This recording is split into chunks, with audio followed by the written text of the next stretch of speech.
Assalamualaikum warahmatullahi wabarakatuh. Perkenalkan, nama saya Muhammad Firmansyah, NIM A1E119017 dari R001. Baiklah, pada uh, video kali ini saya akan membahas materi-materi yang berkaitan dengan mata kuliah prosedur kelompok dalam konseling dengan dosen pengampu, yaitu Bapak Afan Yusra, SPD MPD. Untuk yang pertama, yaitu kita akan membahas apa itu layanan bimbingan kelompok dan konseling kelompok. Nah, jadi layanan bimbingan kelompok adalah layanan yang memungkinkan sejumlah peserta didik secara bersama-sama untuk memperoleh bahan dari narasumber tertentu. Nah, terutama guru, pembimbing, atau konselor yang berguna untuk menunjang kehidupan sehari-hari, baik itu individu sebagai pelajar, anggota, keluarga, dan masyarakat, serta untuk mempertimbangkan dalam pengambilan keputusan. Kemudian layanan konseling kelompok adalah proses hubungan interpersonal antara seorang konselor dengan sekelompok klien atau konseli. Nah, jadi dalam proses tersebut konselor itu berupaya membantu menumbuhkan dan meningkatkan kemampuan klien untuk menghadapi dan mengatasi persoalan atau hal-hal yang menjadi kepedulian masing-masing klien melalui pengembangan, pemahaman, sikap, keyakinan, dan perilaku klien yang tepat dengan cara memanfaatkan suasana kelompok. Nah, jadi itu merupakan pengertian dari layanan bimbingan kelompok dan konseling kelompok. Selanjutnya yaitu tujuan dari bimbingan kelompok dan konseling kelompok. Nah, jadi untuk tujuan dari bimbingan kelompok yaitu untuk mengembangkan sosialisasi siswa, khususnya yaitu kemampuan komunikasi anggota kelompok. Nah, jadi melalui layanan bimbingan kelompok ini, hal-hal yang mengganggu atau menghimpit perasaan yang diungkapkan diiringkan melalui berbagai cara dan dinamikan melalui berbagai masukan gitu dan tanggapan baru. Nah, jadi selain bertujuan sebagaimana bimbingan kelompok, juga bermaksud yaitu mengentaskan masalah klien dengan memanfaatkan dinamika kelompok, dan juga melalui dinamika kelompok yang intensif, pembahasan topik-topik itu mendorong pengembangan pikiran, perasaan, persepsi, wawasan, dan sikap. Nah, jadi itu merupakan tujuan dari bimbingan kelompok. Selanjutnya yaitu tujuan dari konseling kelompok. Nah, jadi tujuan dari konseling kelompok di sini adalah untuk mengembangkan kemampuan sosialisasi siswa, khususnya yaitu kemampuan komunikasi peserta layanan.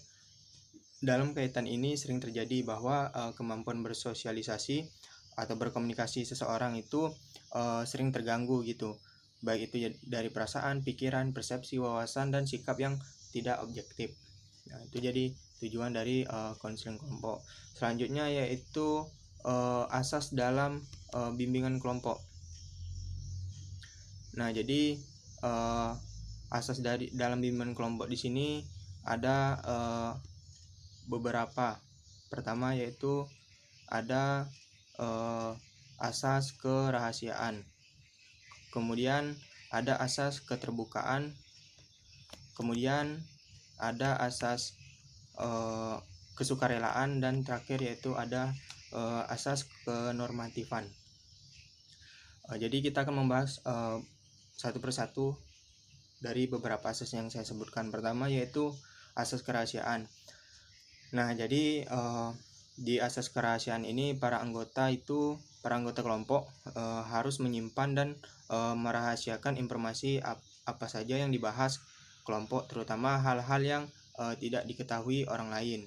Nah, jadi itu asas dari kerahasiaan. Kemudian asas keterbukaan. Nah, jadi para anggota itu harus terbuka, bebas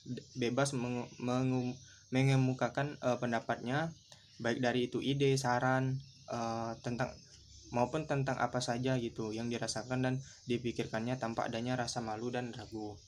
Kemudian ada asas kesukarelaan. Nah, jadi asas kesukarelaan yaitu semua anggota dapat menampilkan secara spontan tanpa malu atau dipaksa oleh temannya atau pemimpin kelompok. Kemudian ada asas kenormatifan. Nah, jadi semua yang dibicarakan dalam kelompok itu tidak boleh bertentangan dengan norma dan kebiasaan yang berlaku. Nah, jadi itu merupakan asas dalam bimbingan kelompok. Kemudian ada standar dalam prosedur operasional bimbingan kelompok. Nah, yang pertama yaitu ada perencanaan kegiatan. Nah, jadi perencanaan kegiatan yang dilakukan adalah mengidentifikasi topik yang akan dibahas dalam bimbingan kelompok, menyusun jadwal kegiatan, menetapkan prosedur layanan, menetapkan fasilitas layanan, dan menyiapkan kelengkapan administrasi. Nah, jadi itulah perencanaan dari perencanaan kegiatan. Kemudian ada pelaksanaan bimbingan kelompok. Nah, jadi yang dilakukan guru bimbingan konseling adalah mengkomunikasikan rencana layanan bimbingan kelompok, mengorganisasikan kegiatan layanan bimbingan kelompok, menyelenggarakan layanan bimbingan kelompok meliputi tahap pembentukan, peralihan, kegiatan, dan pengakhiran. Yang ketiga yaitu ada evaluasi bimbingan kelompok. Nah, jadi evaluasi bimbingan kelompok di sini menetapkan materi evaluasi, menetapkan prosedur evaluasi, menyusun instrumen evaluasi, mengoptimalkan instrumen evaluasi, dan mengelola hasil aplikasi instrumen. Kemudian ada analisis hasil evaluasi. Nah, jadi maksud dari analisis hasil evaluasi ini menetapkan norma atau standar analisis atau melakukan analisis dan menafsirkan analisis. Kemudian tindak lanjut. Nah, jadi tindak lanjut di sini menetapkan jenis dan arah tindak lanjut dengan mengkomunikasikan tindak lanjut kepada pihak terkait dan melaksanakan tindak lanjut. Dan yang terakhir yaitu ada laporan. Nah, jadi menyusun laporan bimbingan kelompok di sini harus menyampaikan laporannya kepada pihak terkait dan mendokumentasikan laporan. Nah, jadi itulah tahapan-tahapan dalam standar operasional pelaksanaan bimbingan kelompok yang ada dalam bimbingan kelompok. Nah, kemudian di dalam bimbingan kelompok itu terdapat beberapa tahapan-tahapan. Nah, jadi tahap yang pertama yaitu pembentukan kelompok. Nah, jadi pada tahap pertama yaitu memperkenalkan kepada anggota tujuan dan proses kelompok, frekuensi pertemuan serta panjangnya waktu pertemuan. Tahap kedua yaitu identifikasi dan tujuan kelompok. Nah, jadi tahap ini sering disebut dengan tahap konfrontasi atau konflik dan kebencian. Pada tahap ini sering menjadi wahana pengekspresian atau ketidakpuasan anggota terhadap anggota lain. Proses kelompok atau permainan kelompok. Yang ketiga yaitu tahap ketiga produktivitas. Nah, jadi maksudnya pada tahap ini sebagaimana pemecahan problem yang sukses. Konseling kelompok menjadi proses yang berusaha mempromosikan perubahan. Pada tahap ketiga ini bisa diakhiri dengan sukses ketika semua solusi yang memungkinkan sudah dipertimbangkan berdasarkan konsekuensinya. Selanjutnya kita akan membahas yaitu teknik-teknik dalam konseling kelompok. Nah, jadi teknik-teknik dalam konseling kelompok di sini terbagi menjadi 4. Yang pertama yaitu relaksasi, yang kedua kontrak perilaku, yang ketiga asertif, dan keempat yaitu modeling. Nah, jadi kita jelaskan secara singkat dari keempat teknik konseling kelompok. Yang pertama yaitu relaksasi. Nah, jadi relaksasi ini merupakan salah satu strategi konseling yang dapat digunakan untuk mengurangi atau mengatasi stres dan ketegangan emosi. Tujuan dari teknik ini untuk menahan terbentuknya respons stres, terutama pada sistem saraf dan hormon, sehingga pada akhirnya relaksasi ini dapat mencegah atau meminimalkan gejala akibat stres. Yang kedua yaitu kontrak perilaku. Nah, jadi teknik ini merupakan teknik konseling dalam pendekatan behavioristik yang didasari pada prinsip operant conditioning dan reaffirmation. Tujuan dari teknik ini yaitu untuk mengubah perilaku klien yang tidak semulanya tidak adiktif menjadi perilaku yang adiktif. Kemudian teknik yang ketiga yaitu teknik assertive training. Nah, jadi assertive training ini adalah teknik untuk melatih keberanian konseli dalam mengekspresikan tingkah laku tertentu yang diharapkan melalui bermain peran, latihan, atau meniru model-model sosial. Dan teknik yang terakhir atau teknik yang keempat yaitu modeling. Nah, jadi modeling merupakan konsep belajar melalui observasi dengan menambahkan atau mengurangi tingkah laku yang teramati, mengeneralisasi berbagai pengamat sekaligus melibatkan proses kognitif. Nah, jadi itu merupakan teknik-teknik dalam konseling kelompok. Selanjutnya yaitu kita akan membahas tahapan-tahapan dalam bimbingan kelompok. Tahapan-tahapan dalam bimbingan kelompok yaitu ada 4. Yang pertama yaitu ada pembukaan. Nah, jadi pada tahap pembukaan ini yaitu kegiatannya pertama yaitu menciptakan suasana saling mengenal hangat dan rileks. Selanjutnya yaitu menjelaskan tujuan dan manfaat bimbingan kelompok secara singkat. Selanjutnya yaitu menjelaskan peran masing-masing anggota dan pembimbing pada proses kelompok yang akan dilaksanakan. Selanjutnya yaitu aturan kelompok dan mendorong anggota untuk berperan penuh Selanjutnya yaitu memotivasi anggota untuk saling mengungkapkan diri secara terbuka. Dan yang terakhir yaitu memotivasi siswa untuk mengungkapkan harapannya dan membantu merumuskan tujuan bersama. Nah, itu merupakan pembukaan, penjelasan dari pembukaan. Kemudian tahap transisi. Nah, jadi tahap transisi di sini kegiatannya yaitu melakukan kegiatan selingan berupa bermain kelompok atau mereview tujuan sepakatan bersama. Selanjutnya yaitu memotivasi anggota untuk terlibat aktif dan mengambil manfaat dalam proses kegiatannya. Kemudian tahap inti yang terakhir yaitu mengingatkan anggota bahwa kegiatan akan segera memasuki tahap inti. Nah, jadi itu merupakan penjelasan dari tahap transisi yang ada dalam tahapan-tahapan dalam bimbingan kelompok. Selanjutnya yaitu tahap inti. Nah, jadi tahap kegiatannya yaitu mendorong tiap anggota untuk mengungkapkan topik yang perlu dibahas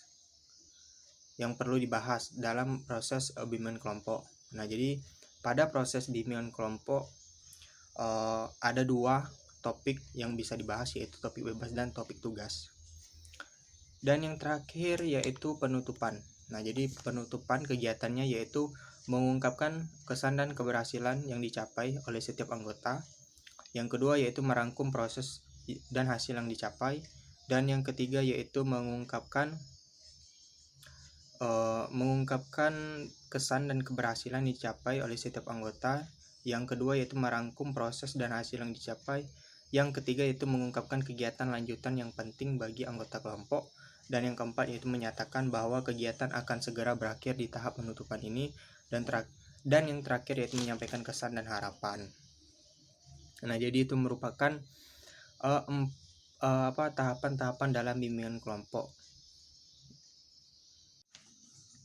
Selanjutnya kita akan membahas yaitu teknik dalam bimbingan kelompok.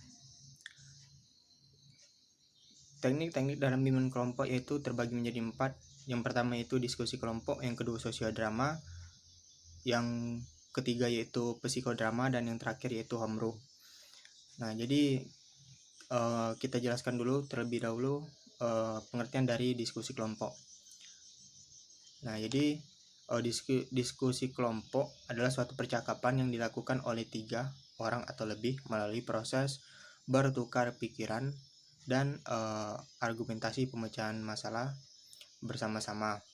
Diskusi kelompok ini dapat dilakukan di forum diskusi. Yang perlu diperhatikan oleh para siswa yaitu dapat melibatkan dirinya untuk ikut berpartisipasi secara aktif. Dalam forum diskusi kelompok,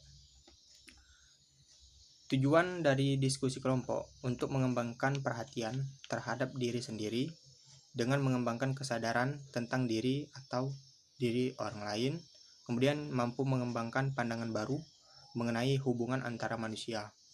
Nah, jadi diskusi kelompok ini bisa dikatakan jantungnya bimbingan kelompok karena hampir teknik bimbingan kelompok itu menggunakan diskusi kelompok.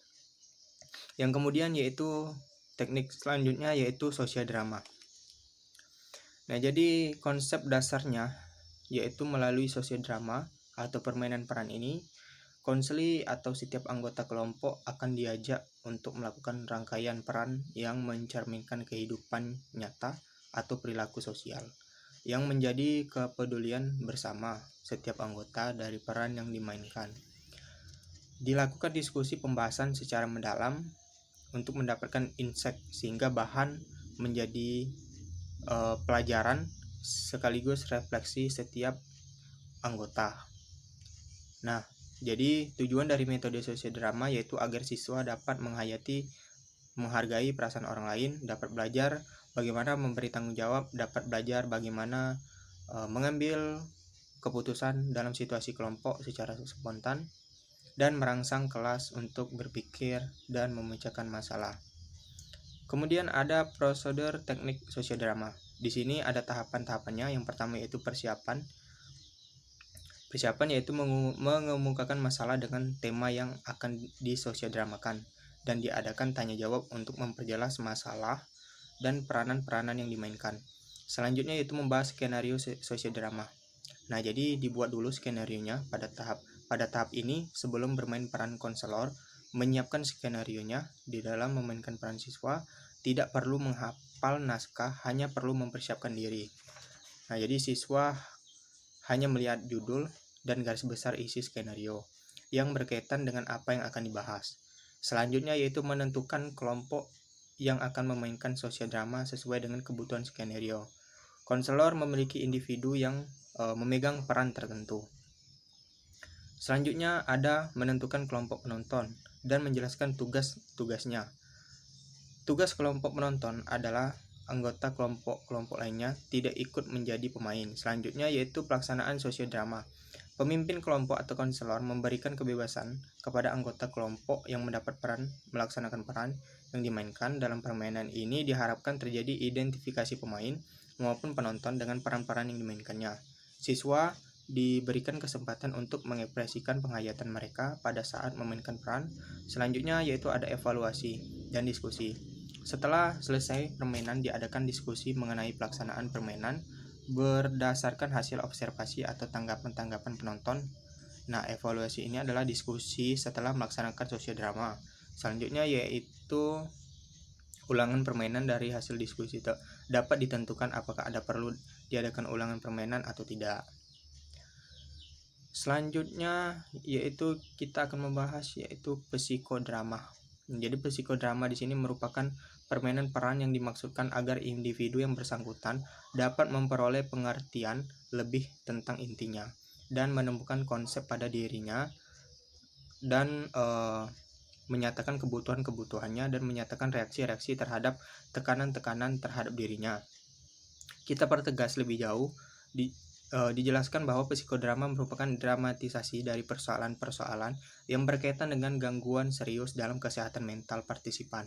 Nah, sehingga tujuannya itu perombakan dalam struktur kepribadian seseorang. Psikodrama itu bersifat kegiatan terapi ditangani oleh seorang ahli.